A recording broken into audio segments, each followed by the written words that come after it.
আজি এই হাইব্ৰিড জাতৰ কোমোৰা পুলি কৰিছিলোঁ নহয়, তাকে এই তুলিছোঁ। তুলি পিনি এতিয়া মানে পুলিবোৰ অকণমান হেৰি কৰি দিছোঁ, পচাইছোঁ। আকৌ আগত এবাৰ পচালোঁ, এতিয়া আকৌ এবাৰ পচাইছোঁ, গ্লাছত পচাই দিছোঁ।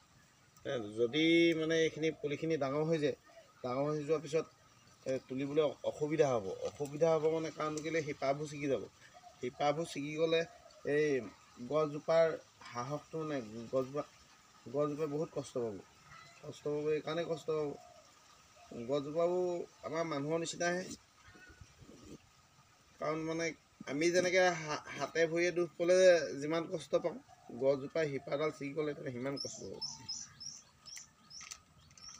এতিয়া সেইকাৰণে মানে কুমলীয়াতে পুলিতে আমি তাক এনেকৈ যদি ধুনীয়াকৈ হেৰি কৰি লওঁ, এনেকৈ কিবা বস্তু এটাত পচাই লওঁ, ডাঙৰ হ'লে ইয়াক এই পলিথিনটোৰ পৰা ফালি ৰুই দিব পৰা হ'ব। তেতিয়া বস্তুটো ভাল হ'ব। ভাল হ'লেহে কামটো মানে ফলনটো ভাল হ'ব।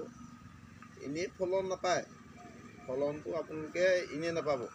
অকণমান পুলিটোক মেহনত কৰিব লাগিব। পুলিটোক যদি আপুনি ভালদৰে মেহনত পৰিচৰ্যা কৰে, তেতিয়াহে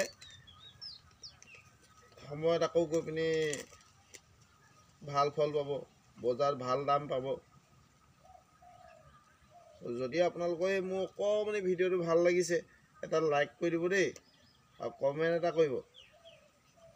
যদি আপুনি নতুনকৈ আহিছে, মোৰ চেনেলটো ছাবস্ক্ৰাইব কৰি দিব। ধন্যবাদ।